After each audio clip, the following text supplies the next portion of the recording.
It's on. Hello? Is it on? Is there a clicker? Oh, sweet. Okay, hello. Yeah, I'm another PhD student at the Pass Identity Lab. I'm going to talk about empowering the next generation of digital citizens. And it's going to be a vision for success. So if things go well, if everything goes well, what does that look like? So this is a bit about me. I study privacy preserving cryptography and identity. So yeah, basically this is what it's all about. For a child born today, so Alice is born today, what does digital empowerment look like for her in 20 years' time? You know, what can she do? What tools can she use? How can she interact with this data-driven age that we're sort of coming into? Yes, I'm going to start with some in the future. We're in 20 years in the future, what can she do? And then I'm going to have a little look at what do we need to do now to make that vision for the future a success. So I think the first thing Alice will be able to do, she will be able to control her digital credentials. Just like today we control our passport and our driving license, she will be able to control digital versions of these credentials. And it will be so powerful that we won't store personal information in databases siloed all over the place with accounts and passwords. People will request information from Alice or anybody else as and when they need it. And they'll be able to verify the trust and truthfulness of this information through cryptography. What's more, these credentials will be more powerful than the physical versions today, because it won't be the case that I have to show every single attribute in my credential. I will just prove small aspects of this credential as and when I need it, such as, am I over 18? Am I a citizen of the UK? Yeah, the next thing which I'm really excited about is Alice will be able to form peer-to-peer connections with her friends, her family. These connections will be encrypted channels, and there'll be no third party that acts as the middleman between these connections. Through this, Alice will be able to be confident she's communicating with who she believes she is, because they will be able to authenticate themselves. And through this, she'll also be able to build up access controls by issuing credentials to her friends and family. Just imagine in the future you have like a photo album. The photo album will sit in your data store somewhere, but you want to share access to this data store for those photos with certain people who will be able to issue credentials which allow that access to happen without having to go through a Google Photos or anything like that. It will be secure peer-to-peer connections which will allow much more sort of independent, flexible controls over access to your information. And I think because this world is going to get more and more complex, instead of it being AI agents acting on behalf of organizations to learn things about you will be able to start learning things about yourself. And these AI agents will simplify the interactions that you need to have to manage this digital sort of presence that you're going to start building up. Alice will be confident that this AI agent is working for her benefit and not for anybody else's. And she will be able to revoke the control of this agent at any time. So digital consent is another thing Alice will be able to be confident with. She will be able to attach consent to all information that she creates and produces. Managing consent will be flexible and powerful, and the AI agent, I hope, would be something that would help with this. It's not like today where we just click OK to every page we go on. It will be much more nuanced, but simpler to control. Yes, I'd like to see the digital rights will be judged on the same standard as human rights. Companies will respect them, and Alice will understand what they mean for her and how she can enforce them.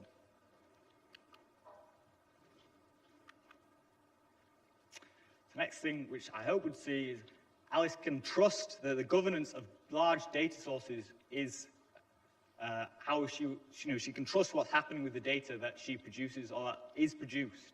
The incentives of this system will be aligned so that all stakeholders in the ecosystem are aligned, I guess.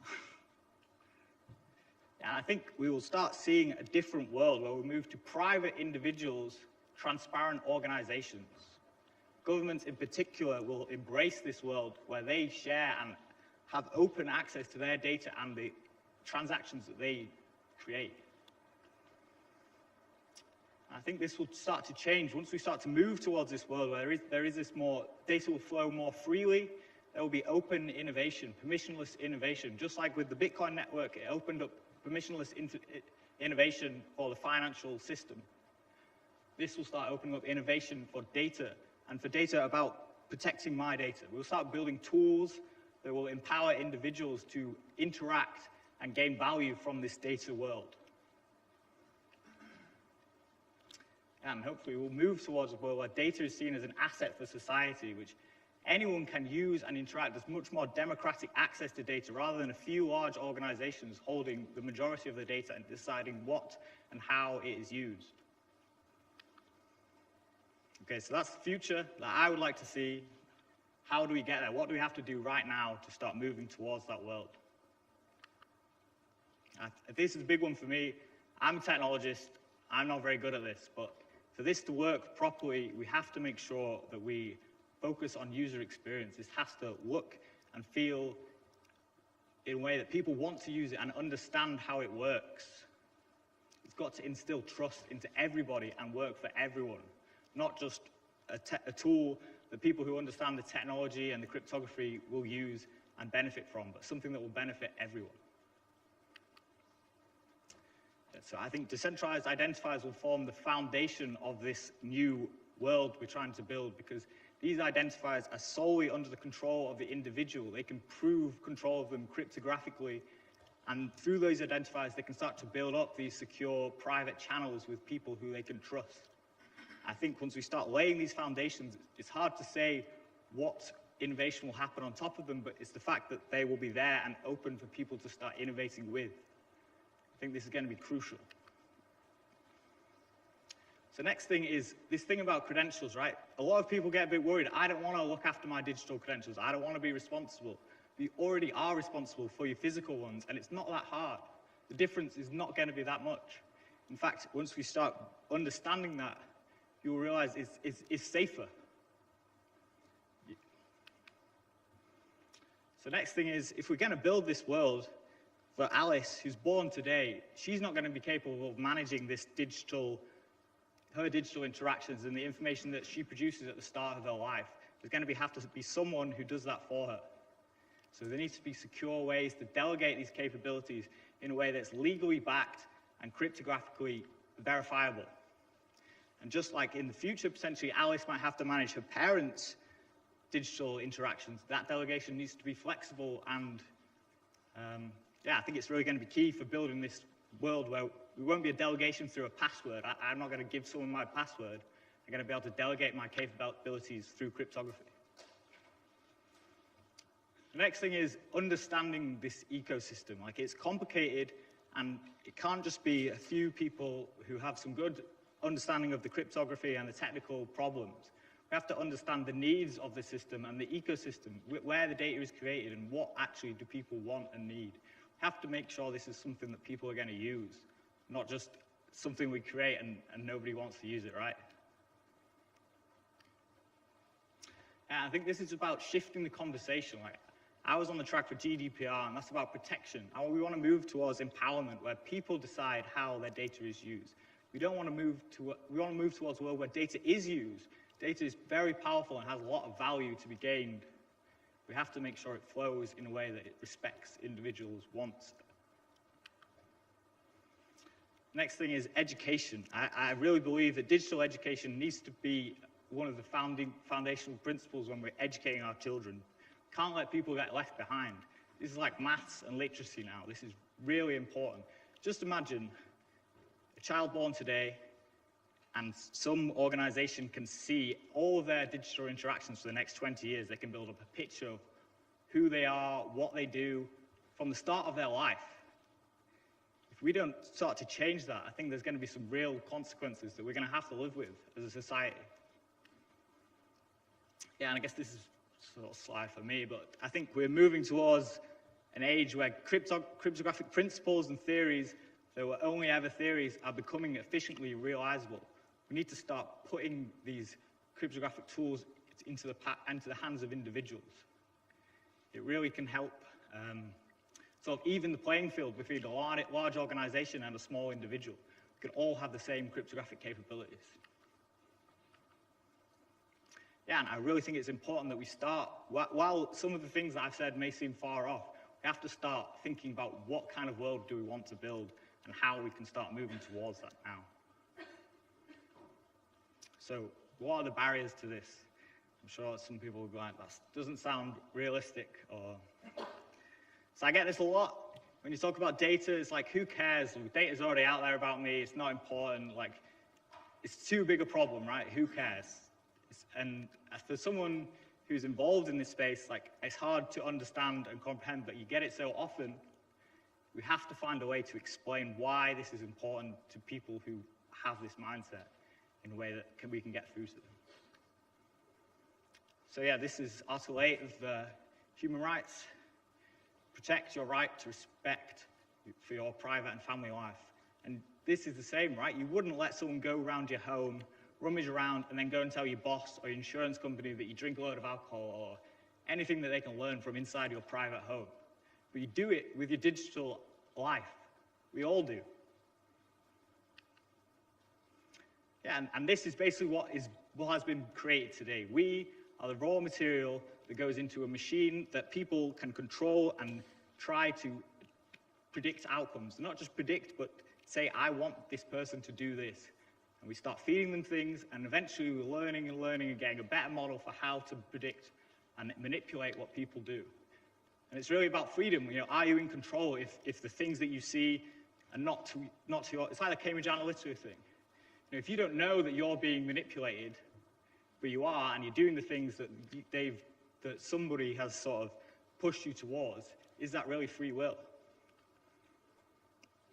And then again, if you don't care, what about your child?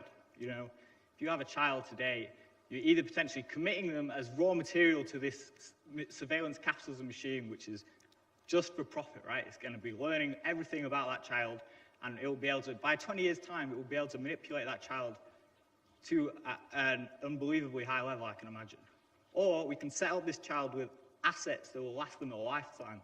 They will be powerful individuals who will be capable of harnessing this digital age and deciding how they want to benefit or use it. Everybody should have a say in this age. Yeah, and this is quite recent. Facebook argued that in social media, you have no right to privacy because there's no expectation of it. So they think nobody cares. They think, of course, you use social media, you have no expectation of privacy. So we need to try and move, that's how far off this world we are. And then the next thing that you get a lot is, who pays for this? You know, who's going to pay to move away from this world? We have so many nice gadgets, so many Google, whatever that we use and benefit from. How can we move away from that and still have the same tools and power that we do today? And I think this is a tragedy of a commons type situation where we know there's value in doing this. There's value for everyone that is locked up. But we just can't see how we can fund and make money out of it, basically, without one person benefiting, everyone else losing. And so this is something that I'm sort of a side interested in. There's a lot of research going in, especially in the Ethereum community, into sustainable funding mechanisms. I work on a project called the Commons Stack. It's all about looking at how we can create continuous funding for things that generally are not profitable to create funding for. You know, it uses some, so if you have a look, Google continuous organizations, the Commons Stack, it's all about that. How can we align the incentives of a system so that I can profitably do something for the benefit of everybody? And it's about moving from closed to open ecosystems. And I think realizing that if we could do this, we're going to unlock more value than is currently in this ecosystem. And it's about network effects, right? It's unlocking the potential of this system by allowing us all to connect and gain value from each other. And then the final point, which I want to touch on, is this is not an either-or. We need to create this because we want people to be empowered in this digital age, but we have to make sure we do it in a way that doesn't have negative impacts on the people who don't want to be involved digitally in this world. Yeah, okay, and so this is just a small slide about what I'm doing in the lab. We just put in a grant proposal which is looking at providing decentralized identifiers for children from a technical sort of a viability study. It's with My Data Scotland, the lab, this company called True, who do credentials for doctors, Sidekick, and J-Link, who's all about permission data control. We just want to start thinking about this problem from a child's perspective who haven't had already been saturated with the data that they produce. It's like a blank slate. We want to work with parents. We want to really try and understand what this problem space is and start changing it. And then, if you're interested in this sort of data world, I just want to give a shout out to the My Data 2019 conference coming up. I definitely recommend it. I went last year, and it's kind of got me onto all this stuff. It's sort of a place where these conversations happen, not just from a technical point of view, but from society, from the legal aspect. The whole range is there, and it's much more community-based. It's not just people talking at you, it's people coming together and trying to find a way out of this problem, trying to think about a different world. Yeah, so I just want to close on this point. Do you control your data, or does your data control you? And I think increasingly, if we stay down this path, the answer is the data, or the people who have your data, will be controlling you. So yeah, that's me.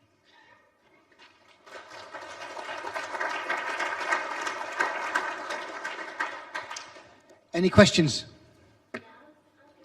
Okay, hang on. I need to throw the cube to you.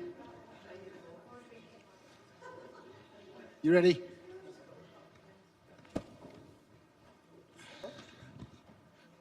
You hear me okay? So the one question I have is, if we're taking the ownership away from the companies to users, if it's the users' sole responsibility to manage their data, if there is a breach, are they responsible for that data breach? Will they be liable? So I think, for me, I think it's about the government's responsibility is protection, but it's about our responsibility as society to empower people. So like we want entrepreneurs and all these people to be thinking about how we can move past that state of protection of this data. So I think definitely the governments would be, the individuals shouldn't be liable. We definitely can't have this state where we're pushing all the responsibility onto the individual, because for some individuals that's just not, they're not going to be capable of handling that situation. So I'd say that that's the government's responsibility, is like the base layer.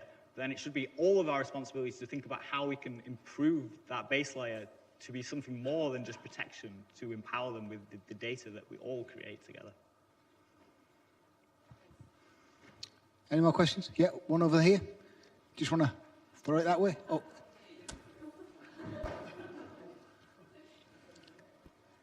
Excellent. Thank you. I've got distracted now by the throwing of the block. What was my question? Oh, yeah. Society's a bit stuck in a free mindset. It's kind of how we've got into the situation in the first place. We expect things to be given for free. What's going to be the driver to shift this mindset and create this change, in your opinion, away from these big multinationals creating the value from the data, and there's a lot of other vested interests involved in that. So how is the shift going to occur? Yeah, I think that's going to be the hardest point. Like, it's going to be getting it to start, right? And it is starting. There already is a shift in the conversation around that, like the scandals and stuff that we hear every time. There's organizations like My Data and stuff that really are pushing for this on a national level and pushing to change the kind of, because I think it's governments need to help start this, right? There has to be a change in policy and has to come down hard on these organizations that are just taking advantage of us, basically. But yeah. Sorry, just in terms of like banking, we expect free banking, all of these things. There's a lot of things within society that have kind of driven this model. So it's not even a shift in mindset, it's almost a shift in how the economy is structured. So free is a misnomer. There's no such thing as free. Oh yeah, that's it's true, it's who gets paid. So let me ask you, how much interest do you get from your free bank account? None. Bubkiss. Who's been paid? Not you, the bank. They Oh, use there's no your money in my bank money. account anyway. They use your money to give you a free bank account. Yeah. No such thing as free. Okay? True- So true. it's just a realignment of the economy. It's just a new way of actually seeing. Okay? So when you go... How do you do that? I understand the So this is change. So this is how the change progresses. So this is a cultural change within society. These things usually take a long time. These take decades. This is not going to happen overnight. Banks don't move very quickly at all. True. Right? So when we look at this, the economy, okay, these are new technologies that haven't been fully implemented yet. So the change that will have to drive this still has to come. Okay. But we are having those Sorry. conversations and people are raising these questions, right? So we are prepping society to try and engage in that conversation. Yeah, and I And think that- one of the big things is children, right? Children are a blank slate. They haven't grown up. You know, if we can start trying to build this world for the children and how we want those to interact in the new world which we're trying to create, I think that can be really a powerful thing. I don't know where I read this from, but I think there was a study in Heathrow Airport about biometric data and whether you would be willing to give it up for easy access to services. And it was 16 to 24-year-olds who were least likely or least for that. So there is a shift in the mindset of the population. It's just going to take a while, I think. Question at the front.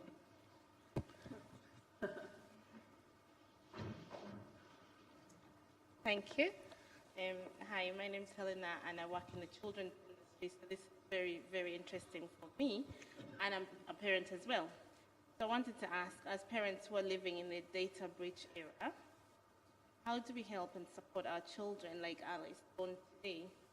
Talked about Facebook, Instagram, we're putting them at their digital footprint out there at the moment, and by the time Alice is 12, there's already a lot of maybe data out there that I, as a parent, have put out without obviously thinking about it. So how do you, us as parents, help Alice, the future Alice, with her Yeah, I do think it's really difficult. I think it would be about trying to attach these sort of permissions to that data in a way that when Alice comes of age, she can control and see all this information that's been produced about her, because you're producing it in a way for her. But I think nowadays we kind of tend to just throw out all this information but have no real way of seeing what happens to it or control over it. So I think it's trying to build in those controls in a way that we can start to manage it, but I think we're way off. It's difficult. If you remember a little while back, Google had a series of adverts where a father and mother were emailing their unborn child all the various different bits and pieces it was that they were experiencing while she was pregnant and also while the child was very young. Google removed those adverts, right? Because it was not appropriate. There has to be a level of consent. What you admitted to was your own lack of awareness around the stuff you were publishing yourself, right? Because you have rights and privileges for your children because they're not of age. You were doing that without necessarily their consent. They don't have to consent. They're below the age of consent. You have to consent for them. And the fact that you publish that, that's on you. That's on you, right? It's not on the government, right? So it's one of education. Yeah, definitely. It's one of understanding your rights and responsibilities for people you have those responsibilities over. So if you're publishing all sorts of stuff and publishing kids' photographs and all, that's on you. We need to educate people to make them understand consequences for your actions. And this is the Wild West still, in a lot of respects. We are still finding our way. People are legislating because we can't seem to find that for ourselves. So this is where government comes in and says, if you can't do it, we'll have to do it on your behalf. Because the companies and the organisations are failing terribly to do it themselves. It's not just your fault. We're all guilty. But the issue being is, there are some very large companies that when they make a mistake, it affects millions of people. And they are doing that on a daily basis. And that's why they have to do that. Question?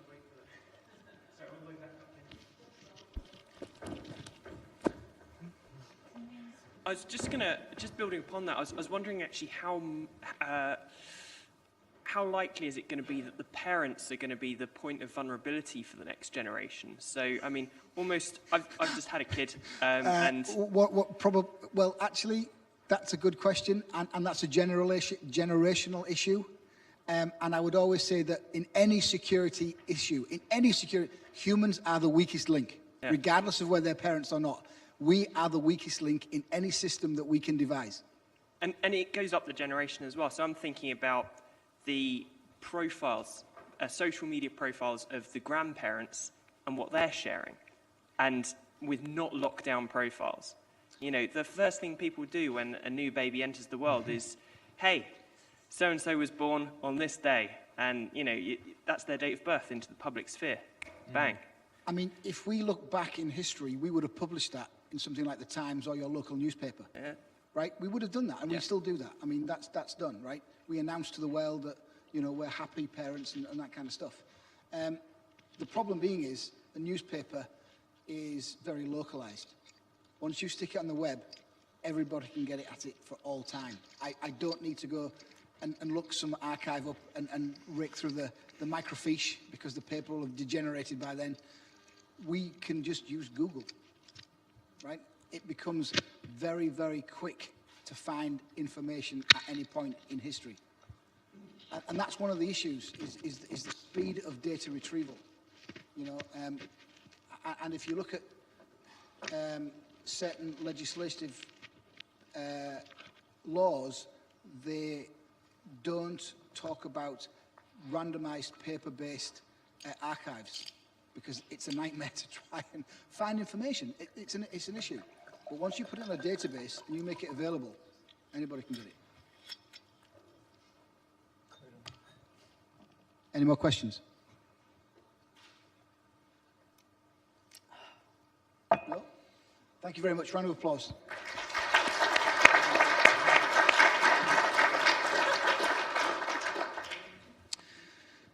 So last but by no means least, we have GDPR, the first year anniversary.